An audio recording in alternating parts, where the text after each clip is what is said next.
Olá, sejam bem-vindos ao oitavo ano, mais uma aula de geografia, nossa terceira aula, que a gente vai hoje encerrar esse capítulo sobre a América Latina. A gente vai falar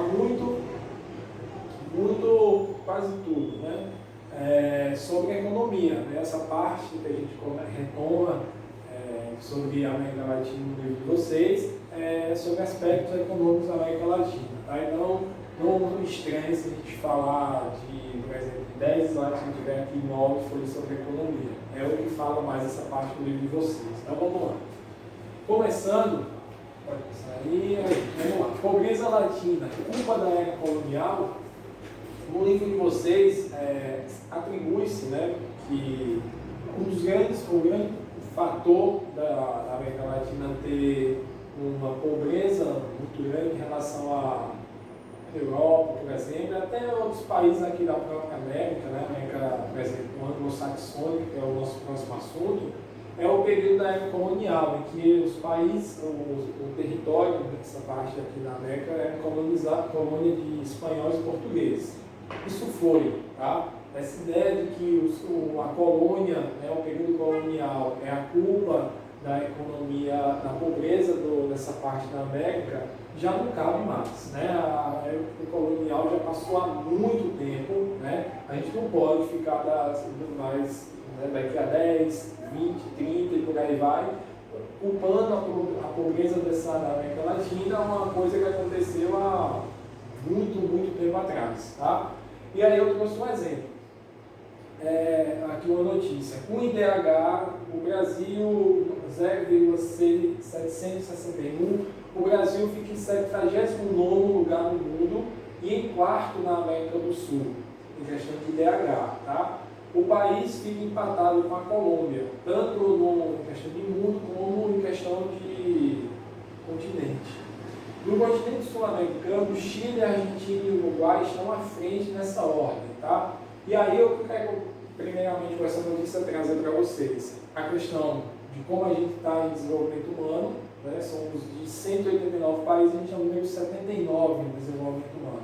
Somos o quarto em questão de desenvolvimento humano na América do Sul. Se fosse feito um IDH só da América do Sul, o Brasil era o quarto. Nós somos o país que temos o maior território e as maiores riquezas naturais no continente. Então é meio contraste, Como é que a gente é um dos piores em questão de IDH se nós temos um território rico, em aspectos naturais? Então, não é questão da época colonial, isso é questão de outros aspectos que a gente vai ver aí durante o slide, durante a aula. Seguinte, vamos lá. Chile, tá? Aí aqui o exemplo do vizinho. O Chile, na década no século passado, assim como todos os países aqui da América do Sul, passaram por um período de governos militares, tá? O problema é que o Chile, ainda na década de 80, no final ali do século passado, já percebia e já tomou medidas onde eles tiravam o poder, o Estado, o governo do meio social. O governo passou o mínimo possível a interferir na vida das pessoas. Por isso que o Chile hoje é um dos países que tem o melhor índice de desenvolvimento humano do continente e do mundo, um dos melhores do mundo. Vamos lá, ver aqui essa outra notícia. Ao tomar o poder, o Pinochet, o militar, entregou o comando da economia a um grupo de economistas formados na Universidade de Chicago, nos Estados Unidos. Quase que imediatamente eles afrouxaram os controles estatais sobre a economia, ou seja, diminuiu o número de intervenção do Estado, do governo na economia, liberaram exportações, venderam estatais, ou seja, empresas que eram do Estado, eles passaram a ser de pessoas, eram empresas privadas, ou seja, tem um dono, não é mais o governo que é dono, agora tem um dono, uma pessoa específica lá. E confiaram na mão do mercado para conduzir o crescimento econômico do país, ou seja, a economia vai ser movida não mais pelo governo, mas sim pelas pessoas, pelos cidadãos, eles que vão mover a engrenagem da economia. Algo considerado revolucionário naquele momento. A gente tinha governos aqui militares, e esses governos militares usavam, né, eles como Estado, eles se usavam, né, como o motor, né, eles é que iam gerar a economia do país. O Chile já estava fazendo o oposto. Nós vamos ter o mínimo de governo na economia. As pessoas são quem vão mover toda a engrenagem do sistema econômico. Vamos ver como é que isso vai, o que é que vai dar isso aí. Seguindo, essa opção foi feita pelo governo militar de Augusto Pinochet em 73, como já falei. Quando a ditadura acabou em 90, o Chile continuou desfrutando de uma rica prosperidade econômica, comparado ao restante da América Latina. Enquanto os países aqui no final da década de 80 estavam capengando economicamente, o Chile estava no auge do seu momento econômico. Vamos lá.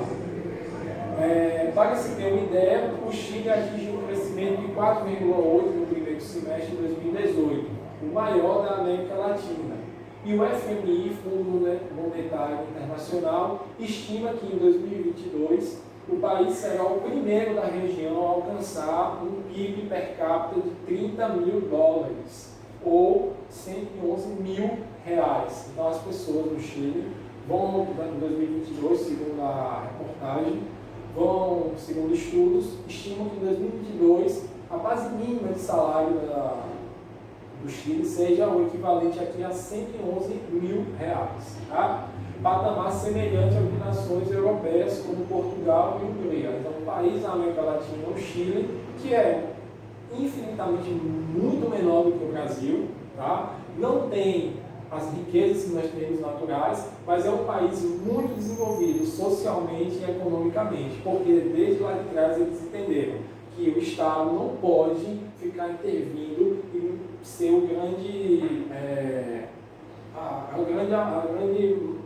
peça principal da engrenagem da economia. Isso tem que ser a sociedade, as pessoas. Tá? O Estado, quanto menos ele interferir, mais prosperidade econômica isso vai gerar. Por isso que o Chile hoje é o melhor país da América Latina hoje para você se viver, na questão de economia, de qualidade de vida, tá? E se equipara a países da Europa. Então vamos lá, vamos ver o que foi que eles fizeram. Aqui são os Chicago Boys, tá? Esse aqui são alguns, né, dos principais economistas que foram responsáveis por essa ascensão econômica do Chile, tá? O governo de Augusto Pinochet financiou 25 estudantes chilenos para ir estudar na Universidade de Chicago, que era o principal centro de estudo de economia do mundo. Ele financiou o estudo desses estudantes chilenos. Eles estudaram, se formaram lá em economia, aprendendo tudo sobre como fazer uma economia boa. Depois eles retornaram para o Chile e foram colocados à frente do governo para gerir o sistema econômico do Chile. Tá? Isso ali no meio da década de 80. Tá? E por isso esses resultados que a gente viu anteriormente do Chile. O Chile ter tanta prosperidade econômica até hoje, né, em relação aos seus outros países, sendo um país muito menor, infinitamente menor do que muitos, como por exemplo o Brasil, Argentina, Uruguai, mas tem economia que é muito superior a deles. Tá? Então aí eles foram uma cidade de Chicago Boys, né, os meninos de Chicago, que se formaram lá na Universidade de Chicago e depois usaram o que eles aprenderam na universidade no seu país. Tá? Quem eram os mentores? Não só deles, mas dessa ideologia de menos Estado, mais pessoas na economia, né? Mais cidadãos na economia e menos do Estado, menos governo na economia. São esses dois aqui, tá? Habermas e Friedman, tá? Eles, inclusive, foram professores desses alunos que eu falei no slide passado, na escola de Chicago, tá? Eles são os grandes mentores, que é o que a gente chama de neoliberalismo, né? Que começou ali no início da década de 80, essa ideia de tirar da sociedade a presença do Estado e deixar a sociedade mais livre para poder viver, né? Inclusive no aspecto econômico, o que significava na concepção deles o que realmente o que acontece, prosperidade econômica. É só você ver países que adotaram as ideias deles, como eles prosperaram economicamente. Inglaterra, Estados Unidos, Alemanha, todos esses países começaram a usar as ideias desses dois personagens aqui e a prosperidade econômica surgiu nesses países. No Chile também foi a mesma coisa, com aqueles alunos, aqueles meninos que eu falei no slide passado, que aprenderam com eles dois aqui todas essas ideias. Tá?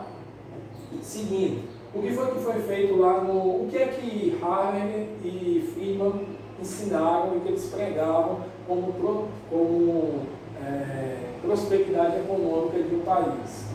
Forte austeridade fiscal, ou seja, o Estado tem que estar o mínimo possível, tem que gastar o mínimo possível, sabe? O mínimo possível. Gastar, se ele pode gastar 10%, ele só gasta 5%. Tá? Abertura comercial, ou seja, você vai abrir a economia do país para o mundo, tanto para empresas se instalarem no país, como para você vender produtos para outros países. Reforma da Previdência, tá? É necessário você reformar a Previdência, por quê? Porque a sociedade ela muda, tá? A sociedade ela tende a crescer. A reforma da Previdência, se uma reforma da Previdência do século passado, não funciona no século de hoje, porque as pessoas hoje pensam diferente em questão de trabalho, né? Por exemplo, no século passado você não tinha um home office, que hoje é um modelo de trabalho, tá? Então isso muda a economia. A Previdência ela vai ter que se adequar a esses novos trabalhadores que estão surgindo. No século passado você não tinha pessoas que trabalhavam, como eu falei, home office, ou que tinham trabalhos em que você poderia ficar mais em casa do que propriamente na empresa. Né? Tem trabalhos que você fica mais em casa do que na empresa. Tudo isso, a Previdência tem que se adequar, porque essas pessoas elas têm que elas recebem um salário diferente, elas não recebem o mesmo salário do trabalhador tradicional. Então a Previdência é necessária para isso, até porque o número de pessoas aumentam na sociedade, o que vai aumentar também o número de idosos. Né? A sociedade passa a viver melhor, as pessoas passam a viver mais, a Previdência vai ter que gerar mais, vai ter que ter mais dinheiro para poder sustentar esses aposentados. Então é necessário você sempre estar fazendo reformas, porque a sociedade muda, tá? Em vários aspectos.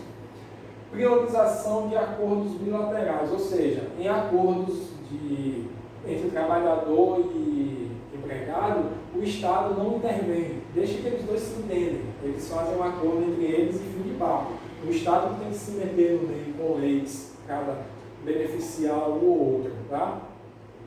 Reforma trabalhista é necessária, né? Como eu falei para vocês. Hoje, os empregos do século passado não são os mesmos empregos do nosso século atual. Então é necessário uma reforma trabalhista, você mudar a questão de arrecadação de imposto desse trabalhador, até questão de pagamento de salários, porque alguns trabalhos surgiram, outros se modificaram. Então também tem que se mudar as leis trabalhistas, tá? Porque senão termina ficando um caos danado. Gastos públicos apenas em atividades críticas ao Estado, ou seja, como eu falei aqui no primeiro, austeridade fiscal. O Estado só vai gastar aquilo em que realmente ele precisa gastar. Tá? Saúde, segurança, educação, e mesmo assim, se der para tirar o Estado, o governo desse meio, um pouquinho tira. Tá? Vouchers na educação, que é isso daqui, o governo ele não vai ser um financiador de escolas, tá? O governo não vai mais criar instituições para ensinar, tá? Ele vai pegar dinheiro dele, vai dar para o povo e a população vai matricular suas crianças nas escolas que eles quiserem, privada, tá? Imagine você que quer estudar você estuda no Einstein, tá? Mas você não tem como pagar a mensalidade daqui.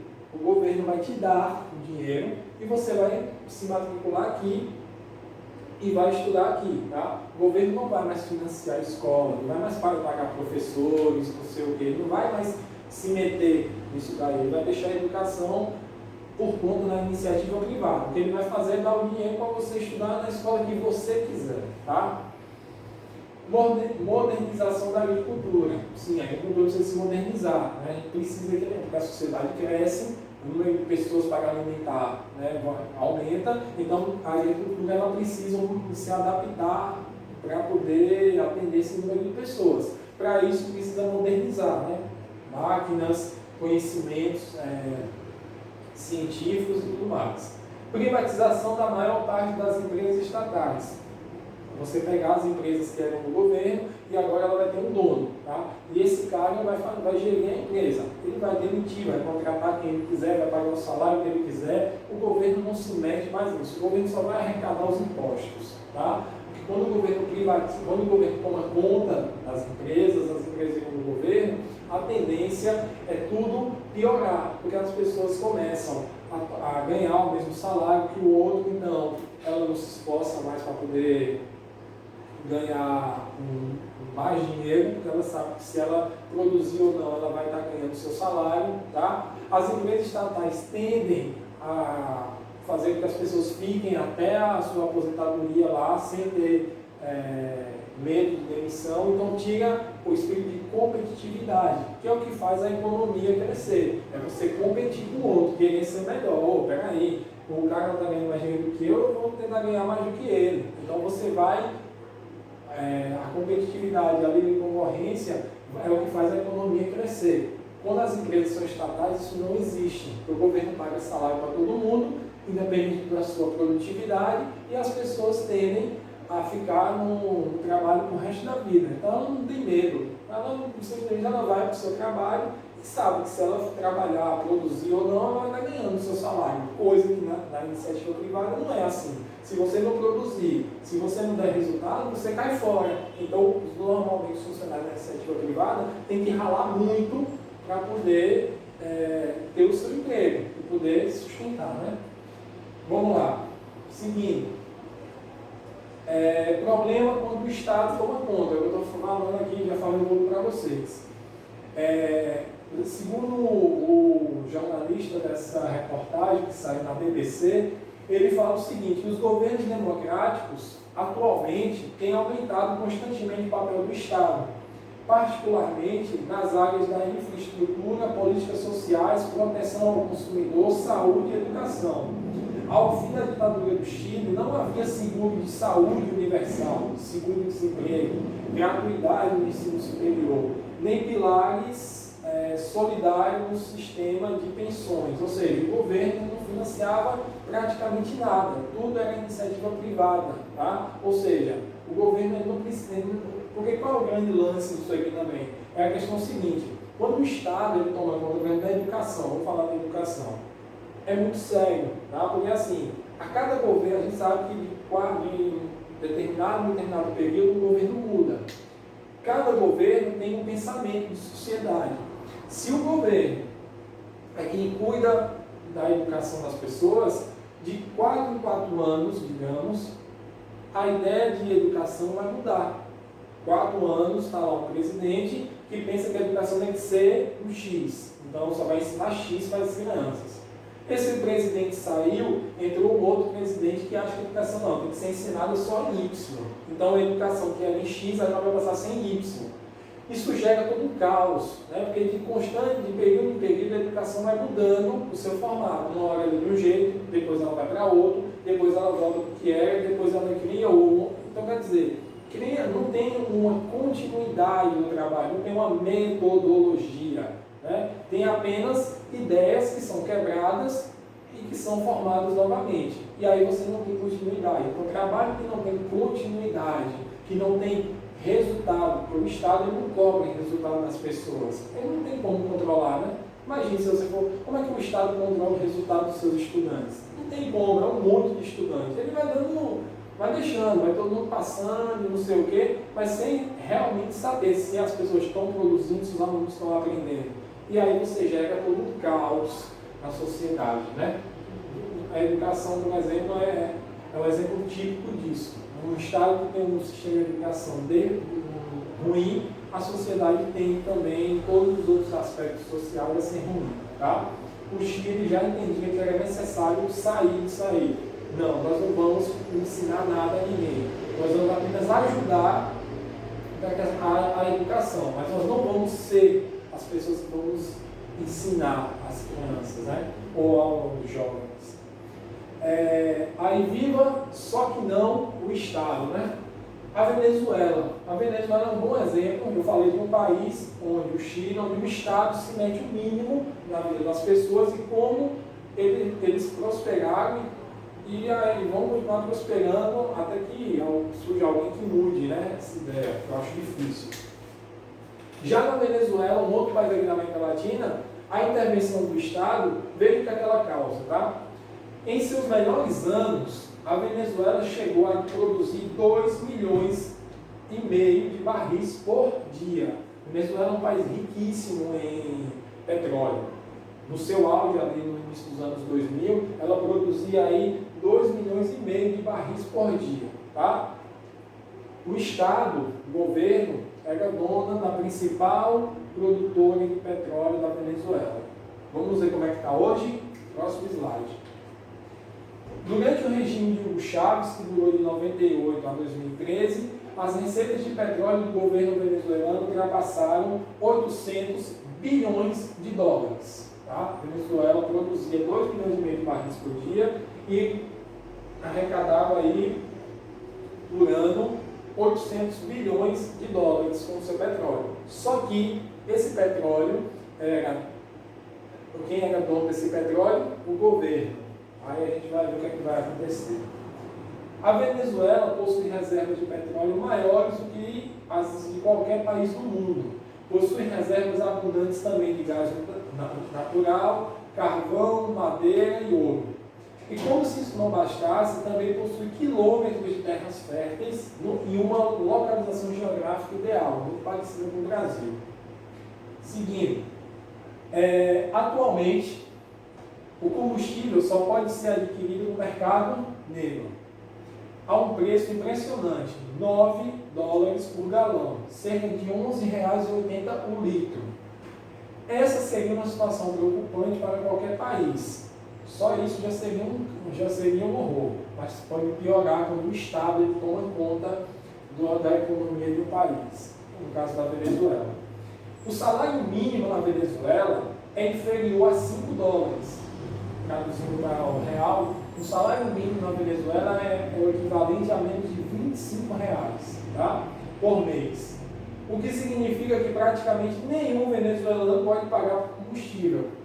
Então, um país que é rico em combustível, um país que produzia petróleo abundante, a população desse país não pode comprar esse combustível. Primeiro, porque ele está escasso, porque o governo, com a sua metodologia de produção, acabou com a fertilidade desse recurso natural, e segundo, porque a população empobreceu. O salário mínimo, praticamente, a pessoa tem que escolher, ou ela bota combustível ou ela se alimenta. Tá?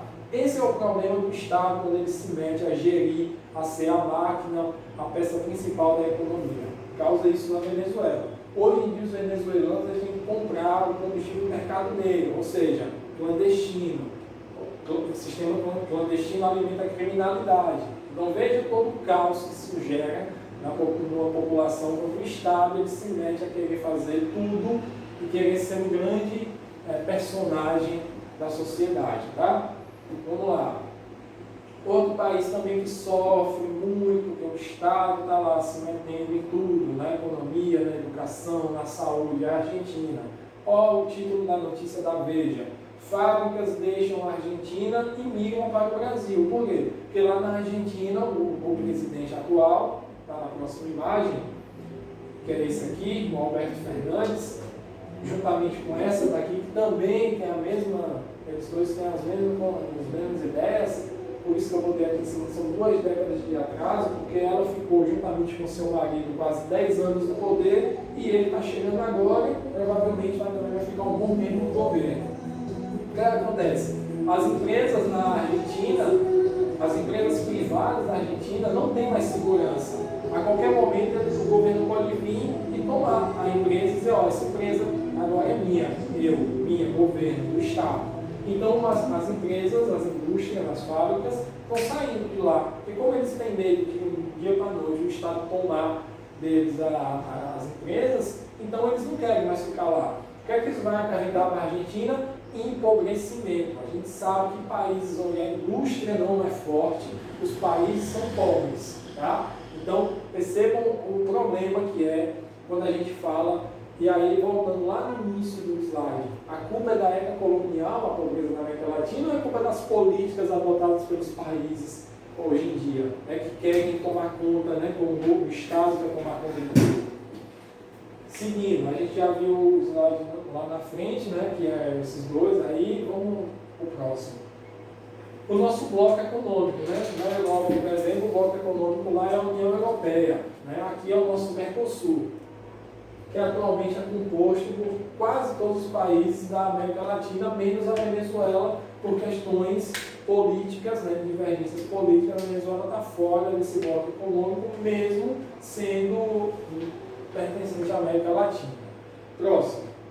Para encerrar, tem uma parte aí no livro de vocês que fala que uma das ações que deve ser tomada pelos governos é a tal da reforma agrária. Sim, qual que é a reforma agrária? É você fazer uma redistribuição de terras para as pessoas. Porque tem muita gente com muita terra e outros sem nada. Tá? Só que é o seguinte, movimentos como, por exemplo, esse do MST, não é um movimento que a gente pode dizer assim, um movimento sério que veio para resolver o problema. Tá?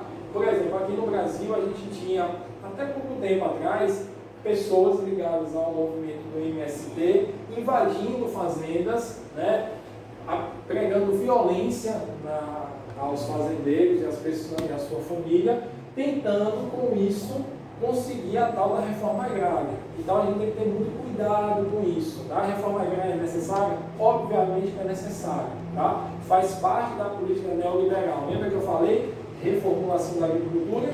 Então, reforma agrária está nesse meio. Só que a maioria dos movimentos que existem hoje, não só no Brasil, mas no mundo, eles não estão querendo resolver de uma forma, digamos, pacífica. Eles tentam resolver e botar isso aqui em prática à base da violência, né, induzida por políticos e por certos governos. O que, na verdade, não ajuda a resolver, ajuda a problematizar ainda mais o problema. Né? Então, a gente tem que ter muito cuidado. A reforma agrária precisa, sim, mas não é na base da violência, da intimidação que você vai conseguir resolver isso. Tá? Precisa de outros métodos, né, pacíficos para poder resolver isso, como o Chile fez. O Chile não precisou você ter movimentos, grupos de pessoas indo lá atacando as fazendas para você fazer uma modernização da agricultura.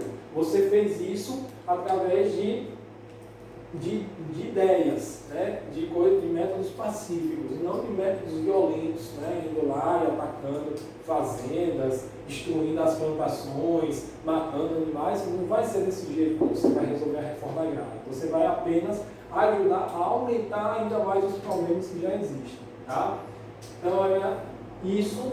Por fim, a atividade de hoje, que vai ser as páginas 393, 394 e 95. Só que, na aula passada, eu acho que eu passei essas páginas aqui antes de explicar o assunto, que era, na verdade, passei esse aqui, 380 e 381. Então é o seguinte, quem já fez essas páginas aqui, 393, 94, 95, vai fazer 380 e 81. E o inverso, para quem já fez essas aqui, faz as que estão aqui em cima, tá? Não tem problema nenhum. Próxima aula, assunto novo, tá? Até mais.